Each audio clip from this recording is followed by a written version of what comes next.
जदयू व एनडीए एक दूसरे के हैं पूरक, बोले सीमांचल के कद्दावर नेता अहमद अशफाक करीम। सीमांचल के कद्दावर नेता पूर्व राज्यसभा सांसद डॉक्टर अहमद अशफाक करीम के पाला बदलने के बाद सुर बदल गए हैं। कभी राजद के तारीफ करने वाले अहमद अशफाक करीम अब नीतीश कुमार का बखान कर रहे हैं।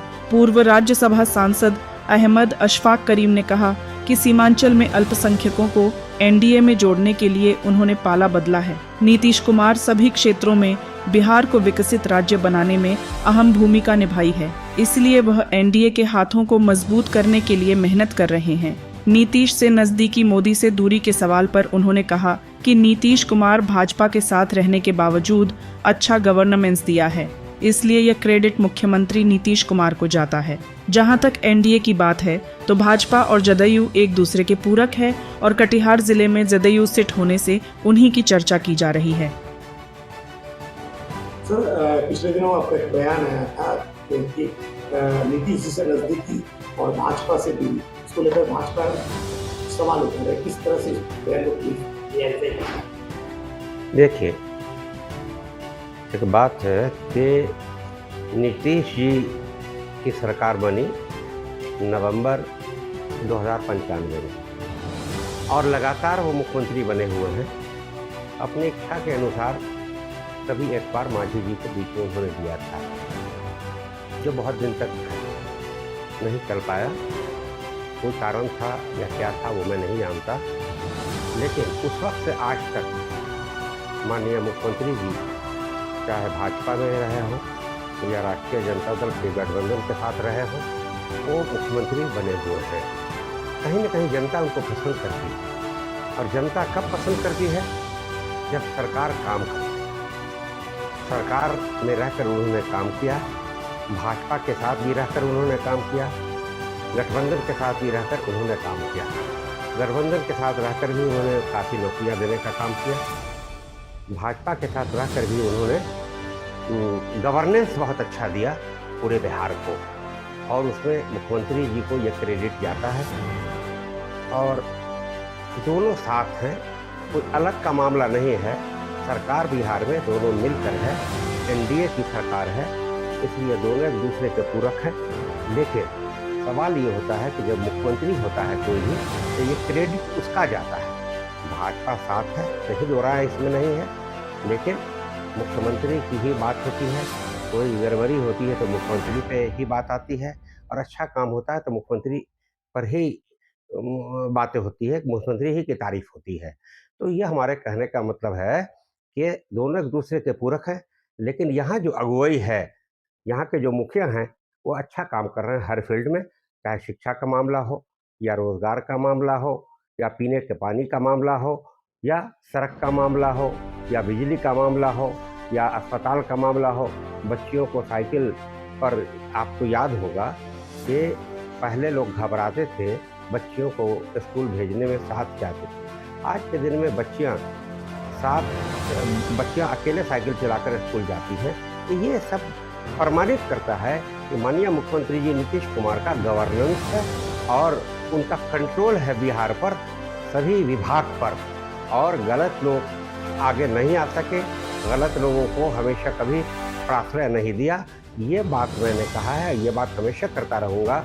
जिस तरह से वहाँ मोदी जी की बात होती है तो यहाँ नीतीश जी की बात होगी, इसमें तो कोई दो राय नहीं है। लेकिन बहरहाल एनडीए की सरकार है, नीतीश जी की अकेले सरकार नहीं है, लेकिन गवर्नेंस उनका है, मुख्यमंत्री वो है।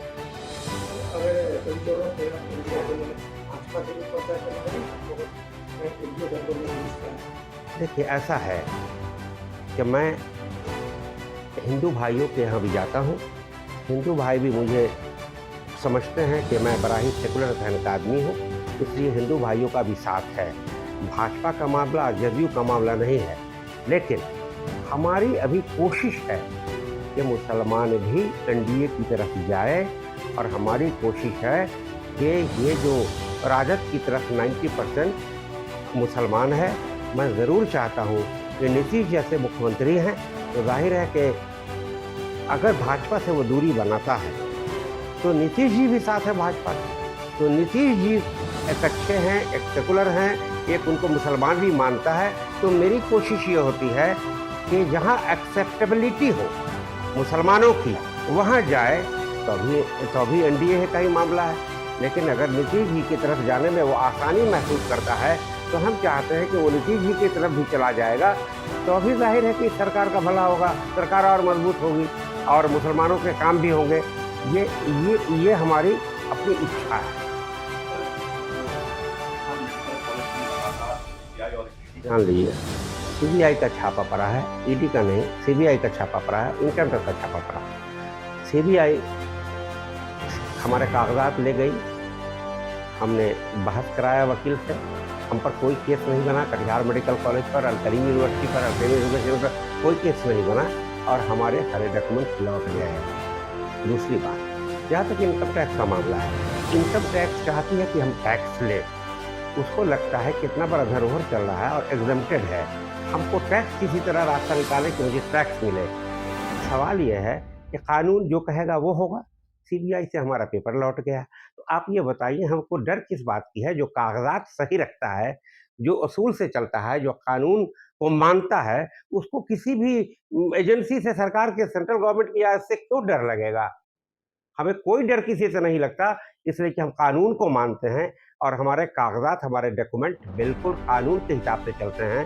सारी व्यवस्था कानून के हिसाब से चलती है, पर डर किस बात का है? हाँ, आप तो देख रहे हैं कि इनकम टैक्स नहीं हुआ है, सीबीआई का बताया कि लौट गया है। अब इनकम टैक्स का छापा पड़ा था 4 दिन तक, लेकिन उसकी कोई कार्रवाई अभी तक नहीं हुई है, मुझे कोई खबर नहीं है।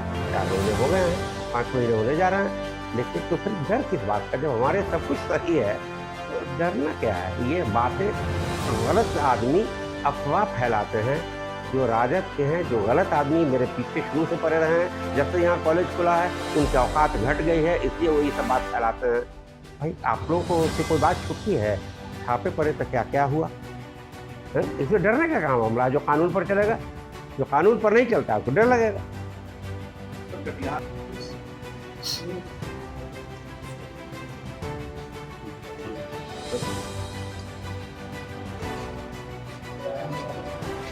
करने के लिए कुछ जिम्मेदारी है। बात करते हैं